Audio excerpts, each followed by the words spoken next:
day for us. It is our Commitment Sunday. This is your first time. I'll explain it a bit more as we're going along. And if you don't know what we're doing a 2-year faith and generosity initiative, and we're asking people to be all in to help us to go do the new things that God has called us to do. And that is to supercharge 2 specific things. That is to make disciples and plant churches. Make disciples is something that we're already doing. And that looks like this. It looks in this format, that we're looking to try and build a new building in Apopka right now, and by the end of this year, we're looking to break ground, and we're also looking to supercharge what's happening in Winter Garden. They're already growing. They're already seeing quite an influx of new people coming to Winter Garden who are saying, this is a great church, and so maybe by the end of this year, we may actually have to start considering doing a second service over there. So good job to Winter Garden. And also, we've really seen our online services really expand quite a bit, and that means that there are people around the country, in different cities in this state, and in other countries that are now becoming a part. They're not just watching us, they're saying, we want to be a part of this. So we've made a concerted effort to say, we want you online, all of you who are there right now, who are streaming with us live, and if you're watching later on, we want you to feel and know that you are a part of us, and we want to figure out how to get you more connected to us. Before I get into anything and start asking Rick and Laura to tell us some of their story, I just want to say a huge shout out and thanks to quite a few people. First of all, to the production team who have worked tirelessly to try and figure out how do we connect 2 local campuses to be connected in this way. I don't know about any of that stuff. I know how to turn on my smartphone, but beyond that, that's all I've got. I also want to say thanks to the youth and the kids directors who are helping us to bring along the next generation to be a part of the great things we're doing, because what we're building together is what's going to be handed into their hands in the future. And also all the background teams that have been doing things just amazing, absolutely wonderful. And also to you, especially if you've been here every week for this last month, thank you for being here. Thank you for being a part of this, because it really helps us to see this momentum grow in our church. And I also want to say a huge thanks to you, Laura, and to Rick for being dragged into this, to saying, hey, we want to be a part of this. We want to run this whole initiative, because there's been a lot of work in the background. But as I've said that, can you just share what God has been doing in your heart and in your life, and how have you gotten to this place? Thank you. Yes, absolutely. It is a journey, and before we share about the sacrificial giving that we believe God is calling us to do, we want to kind of start to give you a little bit of context in how we got here. So my journey for giving, my giving journey began about 10 years before I met Rick. I was newly divorced. I was drowning in debt. I had credit card debt, school debt, car debt, like you name it. I had no budget. And I came back to church during that time, and I remember sitting down with the pastor because I knew about giving, and I just asked him, I don't know how to give. I want to give, but like I think I might have to claim bankruptcy. Like, I'm not sure what I'm going to do. And what he said was so good. He said, just start giving. Like, just start small. If you need to start small, that's okay. Just take a step and start giving. And I did. And I think I might have like started at maybe like 3% of my my income at that time. And very soon after that, I had a friend who sat me down and did a budget. And I ended up paying off my credit card debt in a year and a half. I ended up paying off my student loans in several years after that. And I never got back into debt after that, except for my house. And I want to encourage everyone who might be scared of taking that step. I'm telling you, it's real. When you step into that overflow, it's real, and God is faithful, and he was faithful with me. He is. That's good. And he's continuing on, because it doesn't stop there, right? As we've been learning about the river, and we'll just continue to talk about this in that context, we were dipping our toe in. We were like, let's just give every now and then, and that felt great. It was awesome to give. It was a joy. And then we felt led to, of course, give 10%, as the Old Testament tells us. But it was a joy to be able to give 10% of our income. And God kept taking us deeper in the water. Then we found out about first fruits, and we had not learned about that principle before. And the way we translated that was to give our first check of the year from our entire salary to an offering. And so we started giving 10% plus our first fruits And then the Lord kept taking us deeper. Maybe it was way steep, I don't know. We got to what was the Go Big opportunity and giving there. And we felt the Lord leading us to give 20% of our income to that. And I want to just stop for a second because it's never easy to give no matter what it is. It's always been challenging. Laura's battled with cancer. We've had incredible medical debt from that. But every step of the way, we've lost a house. We've been near bankruptcy. I'm telling you all the worst stuff because it wasn't because of what we got. It was because of God's faithfulness and just following through with what he called us to in obedience that we gave. And I believe that God is continuing with us today, and he's always showed up miraculously through all of that. And so where he's called us with the overflow, where we feel like now we're finally getting into this spot where we can't stand anymore, we've decided to give above and beyond that. And the number essentially comes to, it is a place where only God can be. And he's brought us to a place where we feel like we're led to give roughly 50% of whatever we make to the Lord. It's a little crazy, y'all. Wow. So that's impossible for us. I don't know about it, but the point is God is leading us deeper and deeper every time. And, what I realize with this is that as we continue to commit, every step we felt like we were jumping in the deep end. When we started to give just initially, we thought that we were already all in. And what God shared with me is, even though this sounds pretty crazy, I believe God is showing us that I think we're only ankle deep as far as what he's capable of doing. And I'm so grateful for that. And then the last thing to share is that we already committed before, so sorry, we started ahead of time.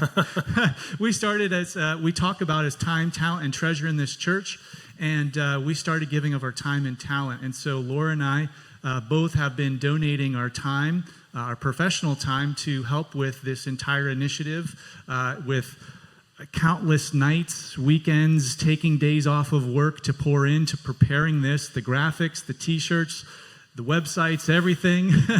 That has all been something that we said we want to give of what God has blessed us with our professional skills to give to that. And if you want me to share a number? We're doing this to quantify it.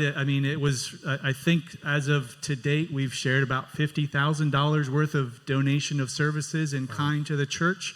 I'm only sharing that not because I feel comfortable sharing that by any means, but it's how the Lord is leading us. And so we want to be all in with our time, our talent, and our treasure. And we're just so excited with what God is doing because he's the one who's leading us every step of the way. So Before you go, can you tell his story of how this has inspired your son, your young teenage son? Oh, man. Well, both of our sons have filled out a commitment card and are planning on doing that today. And that's incredibly humbling to us that they would choose that step.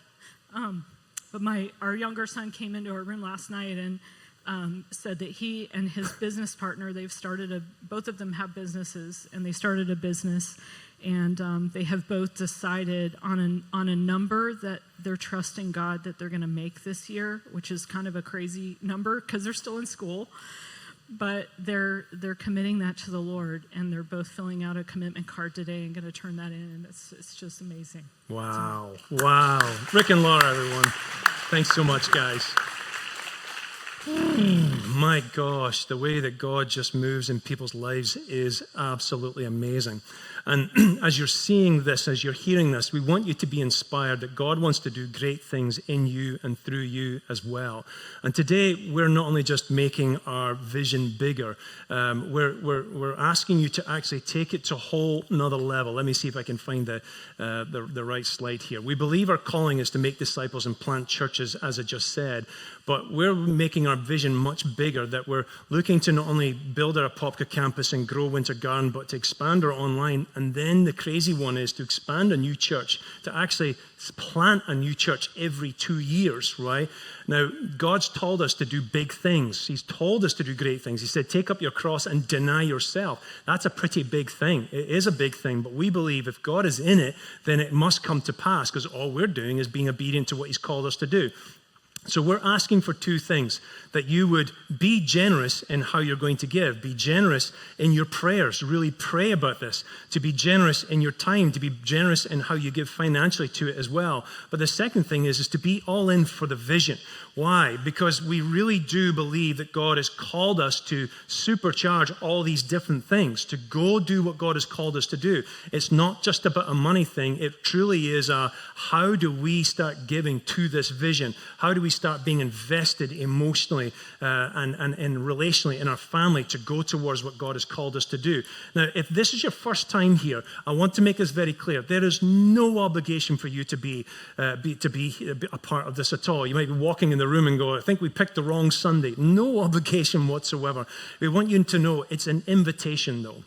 Because if you're looking for a healthy place, if you're looking to be a part of a healthy community that's doing the things that God has called us to do, this is the place. I've been here for 30 years, and I've been here when it's been small, when we didn't have anything, and I firmly believe it's because God called us to be here, because he was doing something great in us and through us right here.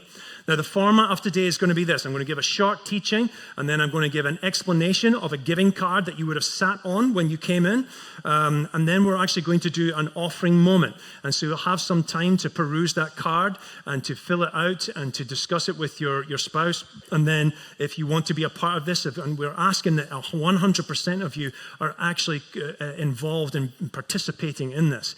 But I want you to specifically to ask God, and then we'll have an offering moment. And as we do that, we will worship together with a final song here in Winter Garden. We'll have their worship band worshiping together as well.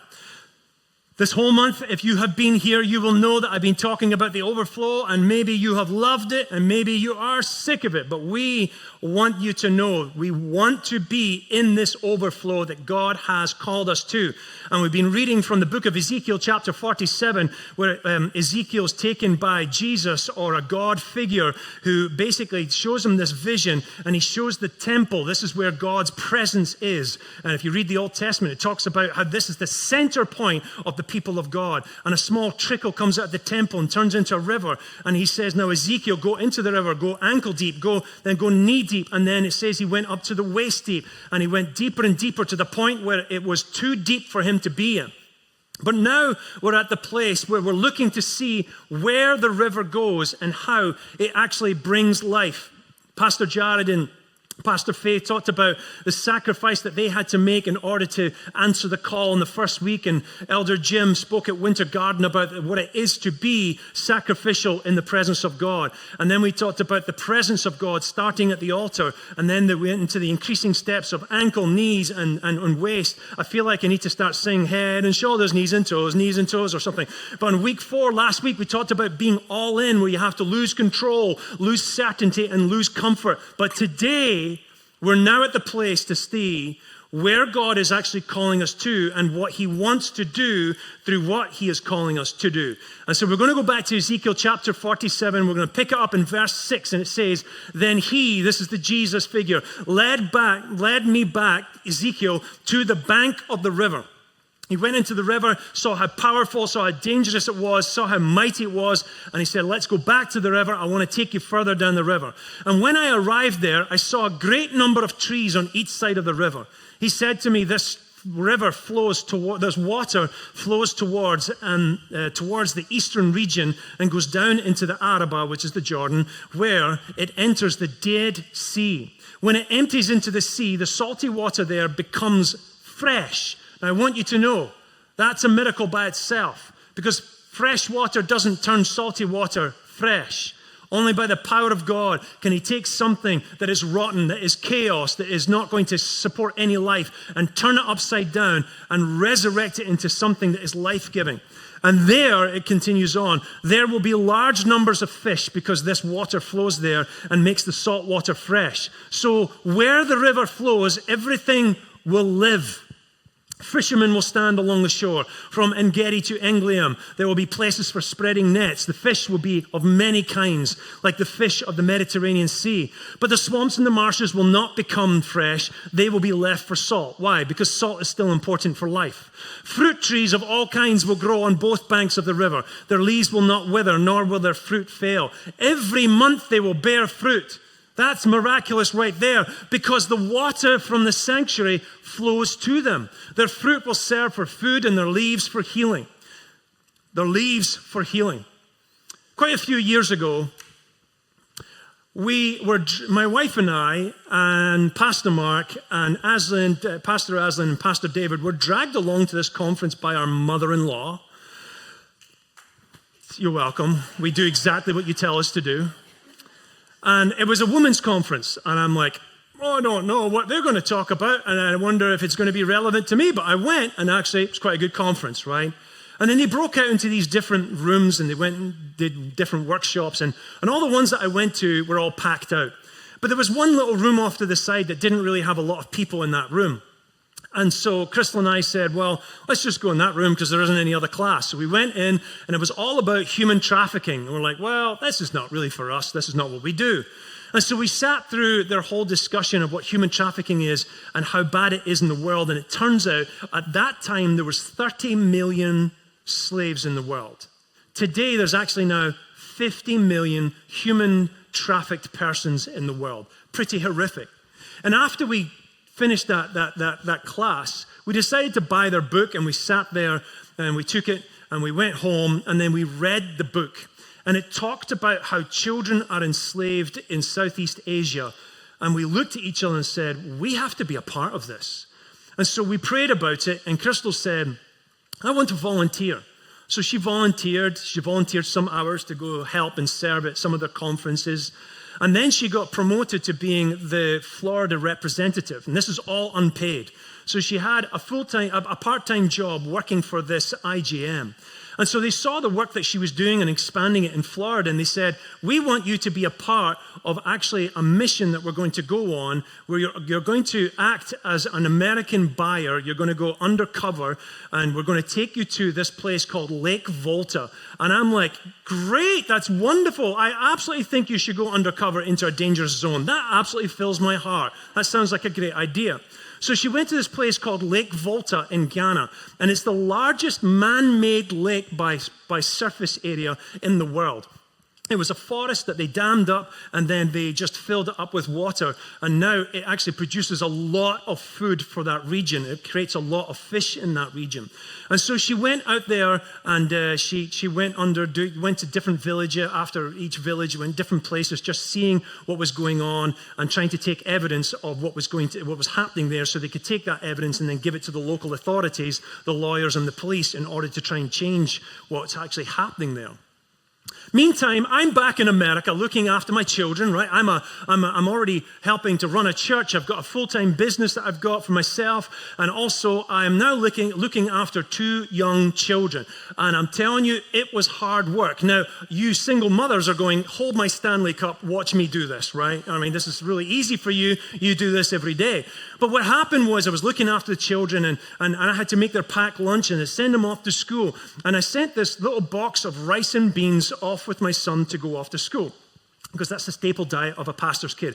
And so he takes this rice and beans, and then he comes home after school, and I see that he hadn't eaten his food. And I said, why didn't you eat your food? And he goes, I don't know, I just didn't eat it. I said, all right. Like a good parent, you're going to have it for lunch tomorrow, right? That's the way it happens. Who grew up like that? If you didn't eat your food, you're eating it for breakfast the next day, right? And so I packed it in his bag, and he went to school the next day, and he came home, and he hadn't eaten the food again. I'm like, why didn't you eat the food? And he goes, because I don't really like it. And I said, tough cookies. You're going to have to eat it. Now you're going to eat it for dinner. So I made him eat it for dinner, and he ate it. Then after dinner, he said, my stomach doesn't feel very good. And as I was chatting with him, I said, well, that's because you should have eaten it for lunch today, and I made you eat all this food. And he goes, well, I said, what did you do in the meantime? Turns out he had gone outside, played soccer, left the food in the sunshine, and I wonder if it fermented. And we found out later on, yes, it had. Because later on, he goes, I don't feel bleh! And he threw up everywhere, all over the bathroom, and he Picassoed the wall, the toilet, the shower, everything, all over the floor. And it was just as we were going to bed, and it was disgusting. You know what it's like when you have to clean up all this sick, and then a whiff goes into your own nose, and you're like, right? Right? You're feeling it all. Some of you right now are having a physical reaction. And as I was cleaning it up, I got it all cleaned up, and then I got him cleaned up, and I got my daughter, into bed, and I got him into bed, and I was just relieved. It's been a long day. It's now about 9 or 10 o'clock at night, and I've just had a long day, so I get a glass of wine, I get into bed, I'm going to watch some Netflix, and just as you put the glass down on the nightstand, have you ever done it where it only gets half on the nightstand? And then it fell down onto the floor, red wine splashed everywhere, onto the curtain, onto my bed, and onto the comforter. And all I did was I went, where is my wife? I was so frustrated. Because I'm like, God, you've been calling us to do tough things, but we need some help over here. And so anyway, got it cleaned up. I got the carpet cleaner out, and I had to strip the bed and get it washed because you can't leave that stuff to stain in. And it took me a good couple of hours, and I was just frustrated. A couple of days later, my wife, I pick her up from the airport, and she comes back, and it's in the evening, and so we settle into the bed, and she said, let me show you some pictures of what I've done. So she showed us some pictures of where she's actually been, and this is her with one of the guides there that actually works for IJM out there as well. And they went out into this lake in these tiny little boats, and what she did, she went from village to village to actually meet some of the children, and there's a difference in the children that we saw. And we saw the children that were the beloved children of the fishermen out there. They were the ones that weren't tasked to work hard. But then we saw the children that were actually trafficked. And what they would do is they'd go to villages and families that are in abject poverty, and they would say, we would like to teach your son how to actually fish, and we will pay him money, and he will learn how to get a vocation. So these families willingly give their children never to see them again, and these children never get paid. And I'm going to show you a picture on the next slide. And it was actually from a video. And as we watched the video, we just wept. Because this is one of the trafficked young men. And he is actually in his teenage years. And look how muscular he is. Because he's forced to actually work so hard. And at the time, Crystal and I were planning on getting another car. And we've been saving up our money, and we had a chunk of change to actually get this car, and we were going to make some payments for the rest of it as well. And we both just sat there and wept, and we looked at each other and said, we can't buy that car. We have to give this money to go save that young boy. We've got to save these young boys. We've got to send that money. And that day, something changed in us. And the thing that changed in me was this, is that as she was going to the dry places where people were hurting, I realized this, that the river isn't for the temple, it's for the dead places. The river is not for us in the temple anymore. We have been filled up. We have been filled to overflowing. God has done good things in us, but there are places who are hurting, who are dying, who are trafficked, who are rejected, who are broken, and God still loves them, and He said, go! You go. And if you can't physically go, then support someone else going, because the river is what comes from God to dead places, to the Dead Sea, and it brings healing, life, sustenance, multiplication. And here's how we are being called how to do this. Here's how we are meant to be the river. Jesus gave His last command in Matthew 28, verse 19. He said, therefore, go and make disciples of all nations. His last command. He didn't leave any other command. He hasn't communicated any other command other than that last command He gave on earth, and that is to go into all the world. And the first one is to make disciples, and this is how we do this as Northwest Church. We gather together, we grow together, and then we go together out into the world. We gather, grow, go. It's up on our walls. It's up in Winter Garden. It's wherever we can put it, because we want you to be reminded and to remember that we're meant to gather together for our heart's sake, to be healed, to be filled, to be connected together in our hearts. And then we're meant to grow in our mind, to have the mind of Christ, to have the thoughts of Christ, to have the faith of Christ, to have the boldness to go do do the things that God has called us to do. And then finally, we have to go. And going, he said, go into all the world and preach the good news to all nations. Here's the thing. You don't actually have to go to another country. You can go to Apopka. It's like there's so many. I live in Apopka. There are so many nations up there. You can go to your neighbor. You can go to your community. You can go to another city. You can go to another state. You can go somewhere. And if you're online right now, you're in another state. You have already been sent to go somewhere else. And we want to help you and encourage you to keep doing that very thing. Because when you go, you're taking it from your heart and you're taking it from your head and you're converting it to your hands. God wants you to have a transformation in your heart. He wants you to have a transformation in your head, and then he wants you to transform the world with your hands. That's what he's called us to do. The river has created now life-giving communities. Now watch this. The prophet didn't tell them, now tell them, those people that go by the river, tell them to come up to the temple. No, he said the river is to go to the people. That's us. That's what we're called to do. And I believe that people want this. I believe that they need this. And I've lived long enough to know that people do live broken lives. We're seeing it constantly. They need prayer, encouragement, counseling. They need cheerleading. They need mentorship. They need healing. And it's all in Jesus. And Jesus is amongst us. And if he is in you, then it must go out. And the thing is, I'm telling you this morning, I'm not saying you have to go start doing it. I'm telling you, you're already doing it. I'm just saying, take it to somewhere else. Let me show you how you're already doing it. You're bringing others to Jesus as we speak. You're seeing people being baptized. The next generation is being baptized. You're praying for healing when someone needs healing in their heart or in their life or in their body, where you're there to actually support them and actually ask God to heal their bodies. You're celebrating children in the next generation, saying, Father, we want to see the next generation discover what this life-giving community in Jesus Christ is like. And we want to celebrate them when they're young so that they can say, I want to be a part of what this is when I'm older too. You're teaching them in children's church, and so many of you give your time, and they're learning every Sunday what it is to have a life in Christ. You're reaching into schools through the Lovely Project. Do you know we're in 25 different locations in Central Florida? Did you know that?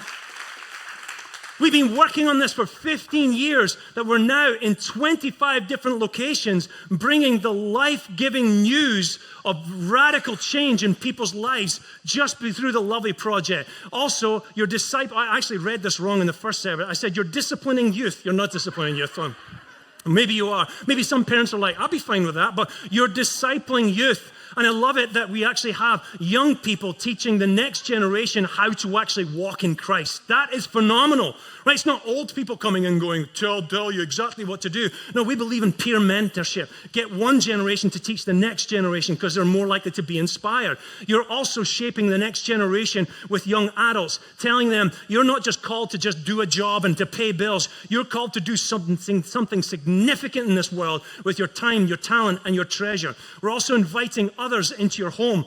You're literally opening up your house and say, come into a place of peace. Let's talk about Jesus. Let's go over the ESPN. That's encouragement, scripture, prayer, and next steps. These are the 4 fundamental things that we want to see grow in people's lives. You're also behind the scenes working, making coffee, showing video, helping people online. Why? To be connected to the experience of when we gather together. You're also pioneering Winter Garden. Winter Garden! Shout out to Winter Garden, who started a new campus over there, doing amazing things in the last year and a half, and they're already starting to see growth. You're touching children's lives. You're helping them to discover who Christ is. You're also seeing, oh, by the way, Winter Garden, we've heard about your potluck lunches, and we don't remember getting our invite.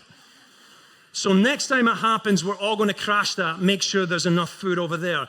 We're also giving to kids in need. This past year, we took this children's home that came in, and we threw them the best Christmas party they could have because they don't have parents that are able to provide for them. Look at their faces light up as they start to see that this is what it is to be in a life-giving church. And also at the Apopka campus, which we're not even holding services there, we're already doing gatherings of youth conferences. We're doing marriage vow renewals. We're also doing, John Burgett's done this massive men's get-together, and all they do is eat meat. How crazy is that? It was awesome. It was so much fun. But this is life-giving community. And we want it to go beyond Orlando, Winter Garden, and Apopka. We want it to go to the ends of the earth. And I believe that you're called to be there too. Let me give you one last picture. I don't have any pictures of the online community and the online campus at all. But I did stalk them online, and I found this drone of Pastor Phil and Dr. Linda on the road, visiting people, pastoring them, mentoring them. And if you zoom in, you can see them actually running the Northwest online community just from their laptop. That's what I call commitment. How exciting is that? Come on. And this is what you do. This is you being the river. But today, I believe it's our turn to make a declaration of invitation, of investment, of calling people to Christ more than ever before. And I want to show you our two major financial goals that we have now set a goal for to go do the things that God has called us to do. Our faith goal is 6.5 million. That means we'd actually have to sell this property and then be able to go build our property in Apopka and also supercharge Winter Garden to grow like nothing on earth and to help online to be supercharged in their growth as well. The 11 million, it would be a miraculous thing because then that would mean that everything would be paid off and we'd still be able to keep this building. That's basically our faith goal and our miraculous goal. And so today, as you've already been prepared for the last month, knowing fine well that this is the day when we're going to ask you to give that offering to fund us into the future. Again, if this is your first time, you can watch or you can be a part. But today, this is our giving card, which you would have sat on. Let me just give you a little bit of explanation here. The first little blank space is what you normally give every year. Now, my wife and I, we do a thing called tithe. It's from an Old Testament principle. Whether you believe in that or not, we actually follow that because that's our base foundation of what we want to give into the things of God. And so we give 10% off of our gross, not actually off of our net, but off of our gross. And to tell you the truth, we actually give more than 10% to other ministries as well. But that's how we start our lives. We've been taught that as children. I was taught that as a child. And since I was a teenager making any type of money, I always gave into the things of God 10%. And if you're not necessarily giving regularly, I would ask you to really consider that because it helps us to be bold and it helps us to be planned for being able to build the things that God has called us to build into the future. Now, the second little box that is in there is what you would give over and above that amount. Now, what you give over and above might actually be just a small amount. It might be very little. It might not be that much, and that's okay. Some of you can give a little bit more, but some of you can actually probably end up giving a lot more because God has blessed you quite significantly. And some of you can probably even give sacrificially. There's maybe one or two, maybe even five at the most, who can give in a way that will not only change your life, but will change generations for the future. Now, as you're looking at this, you'll see that this is our giving card. So you've got what you give normally and what you would give additionally, and then you put that total there, times it by 2 years, because we're doing a 2-year giving initiative, and then you'd have your totals with any stored resources. If you've got stocks or savings you want to add on, some people have done that in the past. We're so grateful for that. And then you have your total. But let me just say this very quickly. We also have this, we've recognized that there's a giving ladder, and everybody's on a different part of the ladder. Everyone's not in the same place. The first stage is a first-time giver. The second one is an occasional giver. The third one is a consistent giver. The next ones are intentional, surrendered, or extravagant giver. Everyone is somewhere, and I'm asking you to ask God, what part of the ladder, what rung on the ladder should you actually be on? Where should you be? Now, let me just give this declaration. This is not a debt. We're not trying to say, now you have to give to this, and now you're in debt. That's not what we're calling you to do. We're asking you to ask God, what should you give by faith? And then trust that God will give it into your hands to give. Sometimes it will be painful to give. Sometimes it will be easy and very joyous to actually give. But what we're trying to do is live by obedience to the faith that God has called us to live by. Now, let me just speak to a few people first before we get into filling out any cards. First-time givers. first-time givers, if you've never actually given before, or first-time visitors, if you've never been here before, listen, there's no obligation for you to be a part of this, but there is an invitation. We want you to be a part of something great. We would love you to be a part of this right now. And if you've never done it before, take a small step of faith. Young people, you're probably thinking, I don't have any money, pat me down, I've got nothing. I get it. I've been in that place too. But I would say two things to that. Your time is actually more valuable than actually money. And you could write on your card, I want to start serving. I want to give to help grow this church. That would be valuable to us. But I remember years ago when I was asked to be a part of growing a church, and I was a teenager and I had no money. And I felt God say to me, yeah, but how many sodas do you drink every week? And I'm like, oh, yeah, probably adds up to at least $5. Back in that day, it was like $5 or something, the equivalent of $5. I'm like, yeah. And I'm like, he said, well, you could give that up. I haven't drunk soda since then because I saw how God moved through me. There is blessing in my life already. I can give something to God. But let me make this clear. This is not about equal giving. This is about equal sacrifice. What has God called you to sacrifice? Right? It's not about how much I could give. No, it's about what you can offer to the Lord as a sacrifice. Last of all, if you're online, you can be a part of this too. We have a QR code that you can scan. We actually have some hosts online that will put up the website and the QR code, so you can scan that too, and you can be a part of that. One last thing before I give you any explanation of giving right now. On Friday night, I gathered many of the leaders together, and I talked about how David laid up for building the temple. And he said, we must build this temple for the next generation. And he said, but before we ask the people, I must go first and we must go first. And so David and his leaders gave sacrificially as an example of going first. And so on Friday night, we had communion and we prayed together and we said, let's offer today going first. And so we did. And out of that meeting on Friday night, 43% of the faith goal was given. Now that is amazing. That is amazing. That is people saying, we're going to give first and with faith, and we're going to be sacrificial. Their example should be an inspiration to each and every one of us. And I want that to be true for you. And if you're a leader here this morning, I want you to be a part of this giving moment too. Don't just sit back. Just write on your card the same number as I gave on Friday night, or write change because maybe you're going to change that number. Crystal and I have felt like we need to change our number and give more just from Friday to this morning. And we are excited that God is moving powerfully here. So here's 4 things that are going to happen. I want you to take a few minutes to fill out your cards here or in Winter Garden or online. And I want you to speak with your spouse and just ask prayerfully, what should we do? Hopefully you've already spoken about it before today, but just take a few minutes to say, what should we do? And we'll give you 3 to 5 minutes to talk that through. And if you don't have a pen that works, you can put your hand up, or you don't have a brochure. We have these guys here with fresh pens. You can go through 10 pens if you want. The second thing is I'm going to invite the band to come up because we're going to actually end with some worship at the end of all this. And they're going to be here on this stage. And in Winter Garden, the band will come up now as well.